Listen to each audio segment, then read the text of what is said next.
back to EEI Late Night with KJ on EEI. I rank Mac Jones on this list at the last position. You might convince me that maybe you could probably put him ahead of Carson Wentz. So here's how my list shakes out. Number 1, Patrick Mahomes. Number 2, Josh Allen. 3, I have Joe Burrow. Number 4, I have Justin Herbert. Number 5, I have Derek Carr. Number 6, I have Ryan Tannehill. And then fighting for like that 7th and 8th spot, even though there could only be 7 teams, I have Wentz just barely. And the only reason why I gave him the edge because of the experience and at one point Carson Wentz, and he's having a pretty good year this year, was a MVP candidate. But you can maybe make the argument that you could throw Mac over Wentz. Late night WEEI, part of the WEEI Sports Radio Network. Thank you so much for hanging out. It's KJ. That's Wiggy from Greg Hill Show saying that Mac Jones is the worst QB in the AFC playoff tree. No, Carson Wentz. Don't give me the 2017 year because, you can argue that, hey, the 2017 year of Carson Wentz is kind of comparable to what Mac Jones has done this year as a rookie. And you haven't seen any glimpses of that. So if you told me, like, okay, this final 2 games, and the other thing of it, I don't know if Wiggy noticed that, but, like, the 2 worst quarterbacks we're talking about are wild card teams. So you would expect the better quarterbacks to be in the upper 4. Now, granted, Tannehill is kind of an anomaly, but no one is saying that Tannehill, just because his team is number 1 in the AFC, he's the number 1 or number 2 quarterback. Absolutely not. But Mac Jones is not the worst quarterback in the AFC tree. And I think once the playoffs start to shake out a little more, I think you will see some things from Mac Jones that you would have hoped to have seen, say, like Week 11, Week 10, that suddenly now in the wild card, no team has seen this and hasn't been able to prepare for it, and now it suddenly looks good. 617-779-7937 or the text line 37937. Coming up at 10:45, 20 minutes from now, rent-free. It's a little bit where you see who's in whose head, and this is pretty good. It seems like, Ben, it's almost one of those things like it develops as the week develops. Initially I thought this was like, okay, let me toss to the wind, see how this bit goes. And I was just like, Then some more news came. I said, right? It's just the movement of the tongue. One is, and the other one's, idea. One is trash. Hey, it's working out for you right now. You got some good news. Yeah, that's what I'm saying. So at 10:45, who's living rent-free in whose head? Well, I think the improvement of Mac Jones is a concern. I think there are teams who are like, well, if we can get the same Mac Jones that we saw against the Colts, against the Bills, that you didn't see against the Bills in the first game, and keep in mind, those are 3 games out of the last 6. So some teams would say, hey, this is more true now because it's more recent. I think some of those things change. In fact, ESPN Dan Orlovsky says, look, here's the ingredients of how you have a winning team in the playoffs.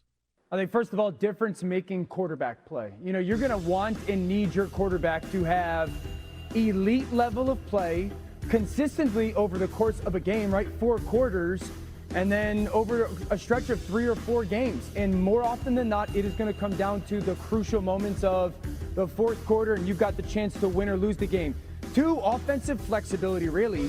Can you go into a playoff game and win left-handed and play well left-handed? If your team that offensively likes to push the ball downfield through the air and the defense doesn't allow you to do it, can you do the short passing game? Or when they say, we're not going to let you throw the ball at all, can you run the football efficiently and effectively enough with that flexibility? And then you've got to have an aspect of your team that is dominant. Do you have a dominant skill group? Do you have a dominant offensive line? Do you have a dominant defensive line? Something like that you can rely on throughout that playoff run. I think those are the 3 biggest determining factors for playoff teams in their runs. So here's a better way of potentially looking at the playoffs as they lay out with these quarterbacks.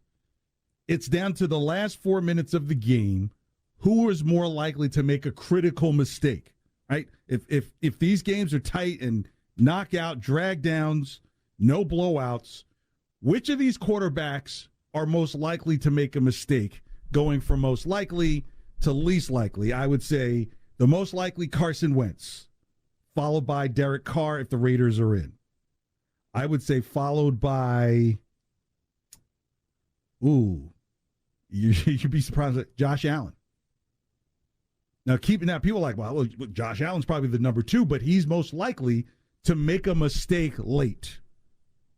Well prepared for, this is the only person you have to really put your focus on. I mean, last week, 3 picks, underwhelming performance at home. Josh Allen is like the 3rd most likely to make a mistake late in the game. Then after him, I would say Tannehill, then Mac, then Burrow, then Mahomes.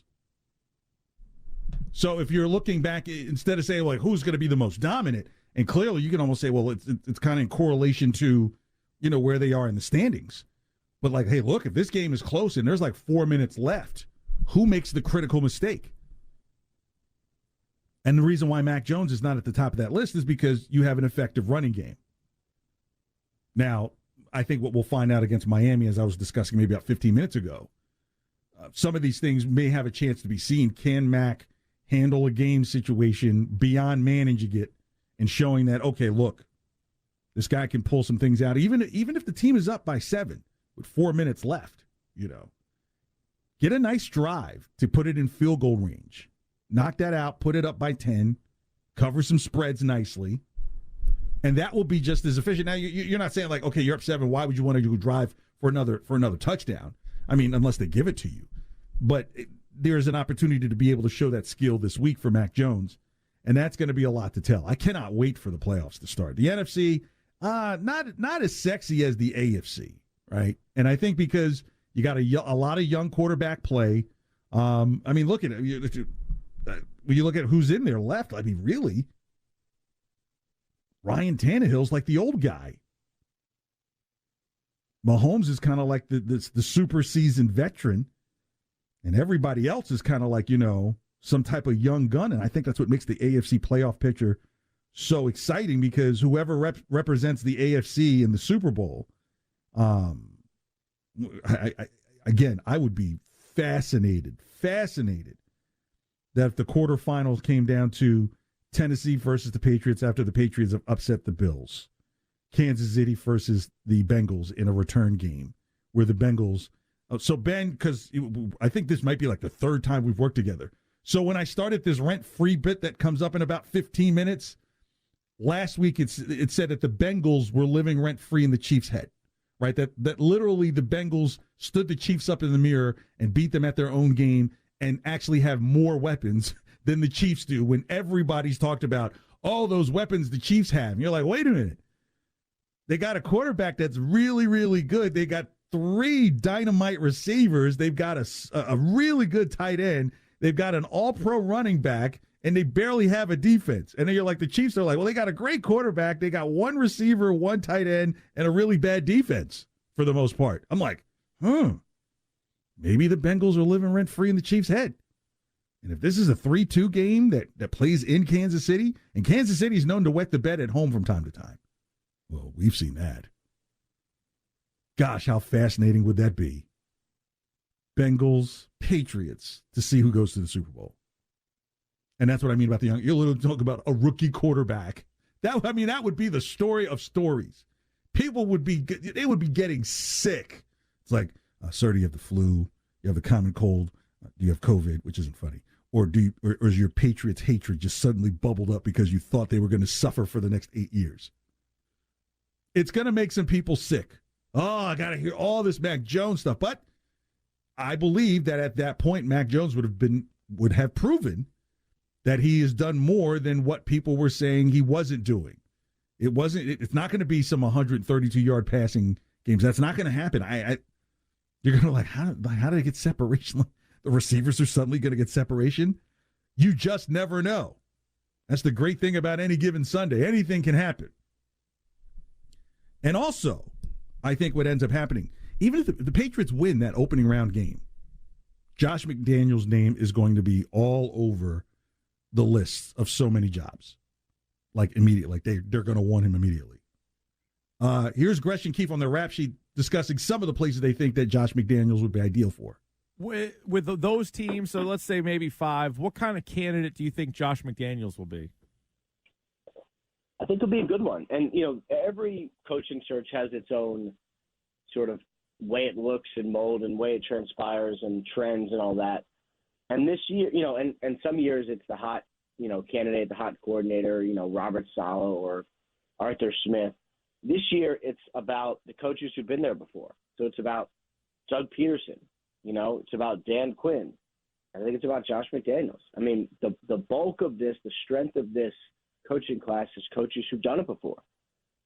So I think Josh has really got a shot. I do think it's, he's not for everyone and everyone is not for him. So would he go to a place that already has a GM?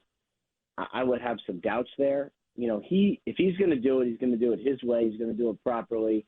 He's going to do it with the right structure and personnel. So I would imagine he'd go to a place where there was not a current GM in place. Raiders would make some sense. We'll see what happens with the Vikings. I mean, Denver's going to keep George Payton, obviously, so I don't know about that. Plus, he's never gone back there anyway. So there's not a ton of openings, but there's a couple that would make some sense. I don't think so much that the GM portion plays a factor. I think how much roster he can control he will have. And that might be, does he have a direct line to ownership for purse strings where working with the GM? Because there's nothing that Josh McDaniels has done that says, okay, you're ready to be the GM and the head coach. I mean, that would literally be on like Steve Belichick becoming the next head coach of the New York Giants. Oh, wait a minute. They did take a special teamer from here. Never mind. But here's some places I think that Josh McDaniels could work out. I think Carolina, he could work out. I think David Tepper will do anything that Josh McDaniels asks for that franchise, for that roster. I think I don't think money is going to be any object. He just wants to win. And sometimes when you get these tech guys who become owners, like what is money? They just want to be able to tell their friends they created this amazing franchise in under 5 years. I mean, it's a possibility. You wouldn't have to worry about Cam Newton being there because he'll say, look, that was just for ticket sales this year. We don't need it for next year. I think Seattle could be something he could potentially look at, but the one thing you'd have to wonder is, okay, is Russell Wilson going to definitely be gone? And if so, what are the options? But, the Allen Group is a great team of owners, the people who have run the organization since Paul Allen has passed. But they believe in putting the best product on the field, and I think if they think they could turn it around quickly with a young guy, Josh would be their guy. Maybe. Minnesota, you heard that mentioned that would be a great situation if you got Alan Thielen already. You've got Dalvin Cook. You've got Justin Jefferson. Your big question is the Kirk Cousins situation getting $45 million next year. You're like, what? I think the Giants, despite what they say, it could be in play. And if Josh could turn the Giants around, maybe see if he could be the quarterback whisperer for Daniel Jones. I mean, they might come to it, but he would not have that final say the way the Mara family runs the Giants. Like he would just be another coach. And so, places like Jacksonville and stuff like that, I would avoid. I would even keep an eye out on the Washington situation. Gerard Mayo is being hinted at potentially going to Chicago. Don't be surprised if Chicago becomes open and Ron Rivera steps down and tries to go back to Chicago to change that culture there. They have a defense. He knows what it's like to work with like a minimal quarterback. But in that division where the Lions are there and the Vikings are kind of, if you can continue, if you could be an eternal wild card team, that would be an accomplishment there in Chicago. So I don't see Josh McDaniels taking that Chicago job because it would just be like, old Matt Nagy meet the new Matt Nagy. And I don't know if he would definitely want that.